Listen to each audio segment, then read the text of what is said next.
Today, we're talking about Microsoft 365 and, importantly, how you can keep it cyber secure. Let's roll the intro.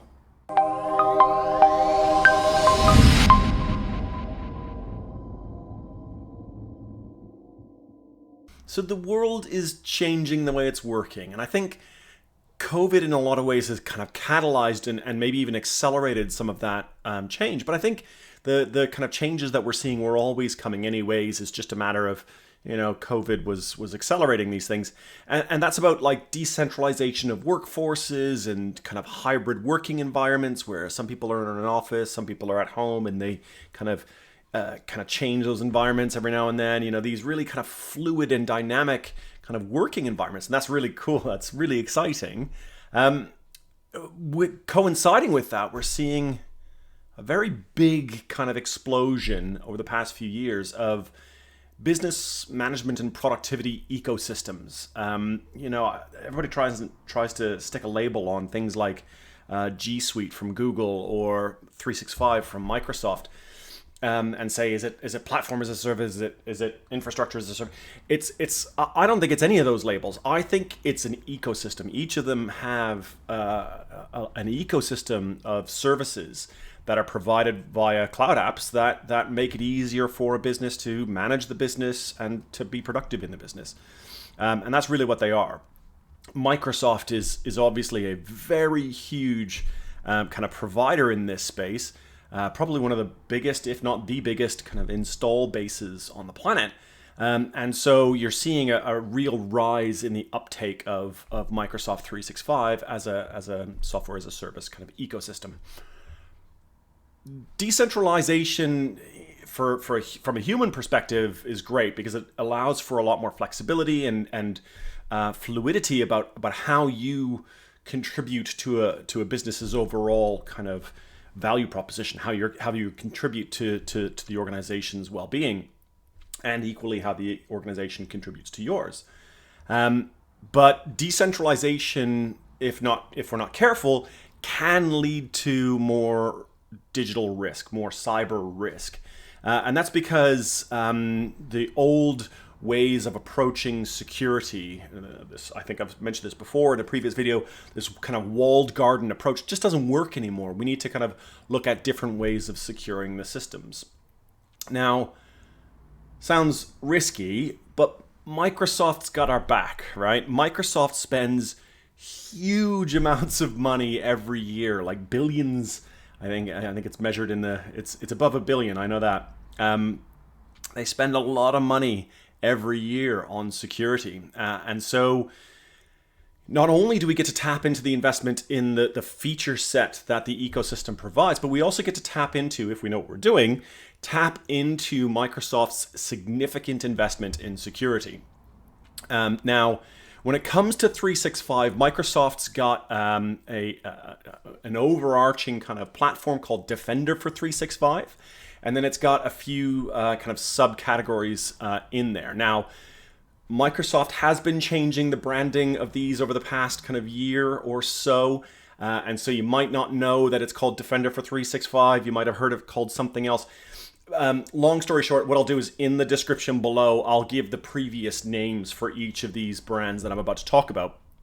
So under Defender for 365, which is the overarching family of security services, you get something called Defender for Office 365, which is predominantly about email security. So it's about detecting phishing and spear phishing campaigns. It's about analyzing URLs and assessing how safe they are. It's about scanning attachments and exploding attachments in safe environments so that it can verify that actually there's no malicious code there, etc.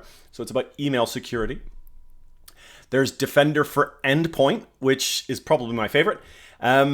So Defender for Endpoint is about endpoint security. Now, when I'm talking about an endpoint, I mean the device that you're working on, whether that's an iOS Apple phone, whether it's an Android phone, whether it's a desktop system like the one I'm on right now, or my laptop or my iPad or whatever it turns out to be. Whatever you're working on is the endpoint.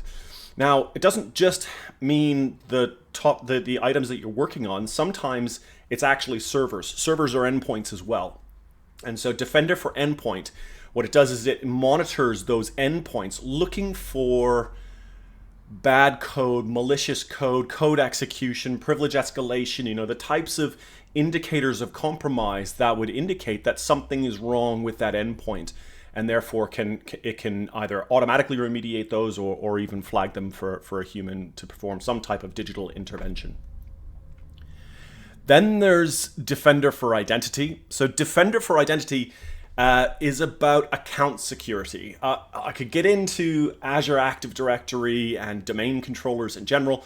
I'm not going to get too geeky on this. What I'm going to say is Defender for Identity, what it does is it monitors the system that's responsible for provisioning accounts in your Microsoft tenant, in your 365 subscription. And so obviously from a hacker's perspective, that's gold dust, because if they can gain access to your domain controller, then well, they've got the keys to the kingdom. So we want to kind of avoid that. But so Defender for Identity, what it does is it's monitoring that kind of domain control. It's monitoring the system that provisions accounts across your tenant, and will flag if it sees risky logins or these types of things.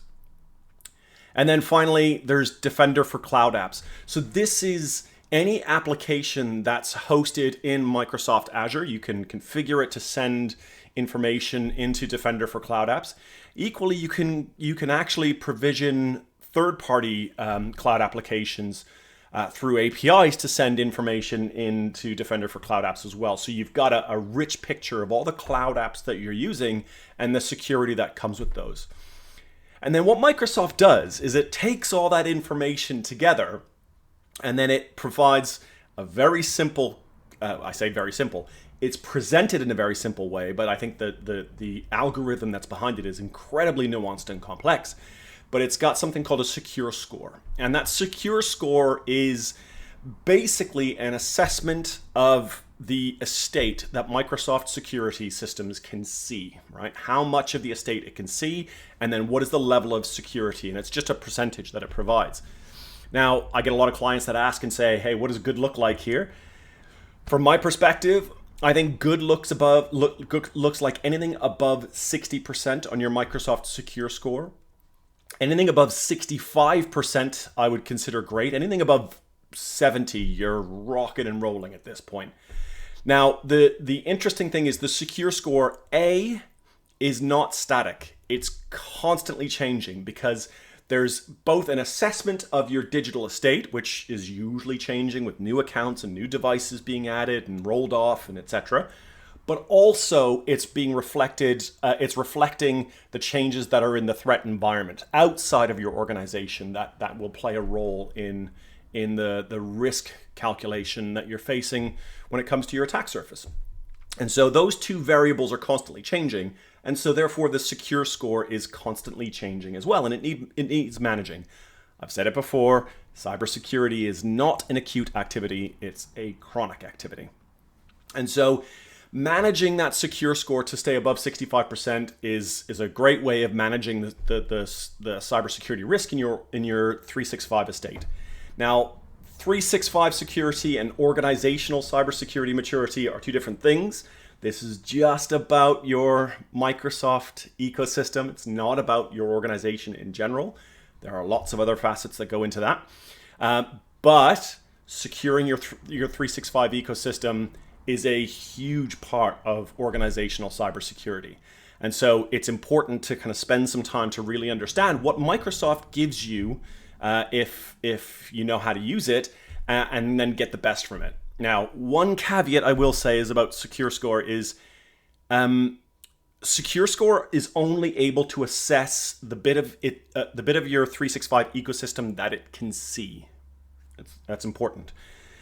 And the reason why it's important is if you don't have Defender for Endpoint enabled, if you haven't onboarded your devices using Intune or some kind of launch scripts or a group policy or something along those lines, if have the system configured so that it has visibility of your ecosystem, then it can't provide an honest assessment of that security. So it just doesn't bother.